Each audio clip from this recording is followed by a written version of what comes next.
அனைவருக்கும் வணக்கம். துலாம் ராசிக்காரர்களுக்கு வருடத்தில் எத்தனையோ அமாவாசைகள் வந்தாலும் மகாலய அமாவாசை வழிபாட்டை மேற்கொள்வதால் எப்பேற்பட்ட மாறுதல் ஏற்படுகிறது என்பதை ஆராய்ந்து பார்க்கும்போது மகாலய அமாவாசை தினத்தன்று நிச்சயமாக முன்னோர்களுடைய ஆசீர்வாதத்தை பெற வேண்டும் என்றால் பித்ரு கர்மா என்று சொல்லக்கூடிய இந்த தோஷத்தை நிவர்த்தி செய்யக்கூடிய அமாவாசை திதியை நிச்சயமாக கொடுக்க வேண்டும். ஏனென்றால் பித்ருலோகத்தில் இருந்த முன்னோர்கள் ஆவணி பௌர்ணமி அன்று பூலோகம் வருகின்றனர். அவர்கள் 15 நாட்கள் மகாலய பட்சத்தை நிறைவு செய்துவிட்டு மீண்டும் பித்ருலோகம் புறப்படக்கூடிய ஒரு தருணமாக பார்க்கப்படுகிறது. எனவே எந்த தருணத்தில் வருடத்தில் எந்த அமாவாசையை தவறவிட்டாலும் நிச்சயமாக இந்த அமாவாசையை தவறவிடாமல் திதி கொடுப்பது அவர்களுடைய வாழ்வில் மிக பெரிய அளவில் வளர்ச்சியை கொடுக்கும். ஏன் எதற்கு என்று தெரியாமல் பல்வேறு வகையான குழப்பங்களை சிக்கல்களை குடும்பத்தில் சந்தித்து வந்தால் அவர்களுக்கு மிக முக்கியமான ஒரு பிரச்சனையாக இந்த பித்ரு கர்மா அமையலாம். எனவே இந்த வழிபாட்டை சரியான முறையில் மேற்கொள்ளுங்கள், பல சிரமம் விலகும்.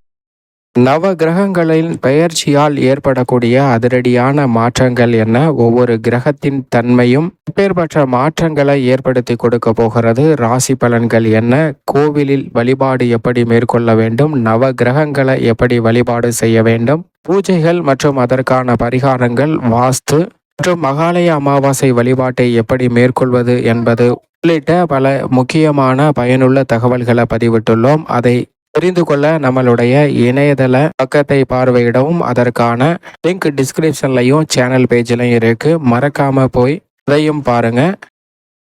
இதிலும் துலாம் ராசிக்காரர்களை பொறுத்தவரை 4 கிரகநிலைகள் விரயஸ்தானம் என்று சொல்லக்கூடிய 12ஆம் இடத்தில் இணையும் போது இந்த மகாலய அமாவாசை நிகழ்வானது நடைபெறுகிறது. குறிப்பாக சூரியனும் சந்திரனும் விரயஸ்தானமாகிய 12இல் இணையும் போது இந்த மகாலய அமாவாசை துலாம் ராசிக்காரர்களுக்கு ஏற்படும். இந்த வருடத்தில் அங்கு மிக வலுவாக உச்சமும் ஆட்சி பலமும் சற்று புதன் சஞ்சரிக்கிறார். அதோடு மட்டுமல்லாது மோட்சக்காரகரான கேதும் சஞ்சரிக்கிறாருங்க. எனவே இந்த வழிபாட்டை மேற்கொள்வதால் முன்னோர்களுடைய ஆசீர்வாதம் கிடைப்பதோடு மட்டுமல்லாது விரய செலவுகள் கட்டுக்குள் வரும். குடும்பத்தில் சுப விரயங்கள் அதிகரிக்கும். எதிர்பார்ப்பதை விட புதிய சொத்துக்கள் வாங்குவதற்கான யோகம் நிறைவாக கிடைக்கும். பல்வேறு வகையான சிரமங்கள் விலகி மகிழ்ச்சி நிறைவாக பெறுவதற்கான யோகம் நிச்சயமாக உண்டு. அது மட்டுமல்லாது இந்த வழிபாட்டை யார் மேற்கொள்ளலாம் என்றால் தாய் தந்தை இல்லாத நபர்கள் மேற்கொள்ளலாம். யார் மேற்கொள்ளக்கூடாது என்று பார்க்கும்போது தாய் தந்தை இல்லாத பெண்கள் இந்த வழிபாட்டை மேற்கொள்ளக்கூடாது. தாய் தந்தை இருக்கக்கூடிய நபர்களும் இந்த வழிபாட்டை மேற்கொள்ளக்கூடாது.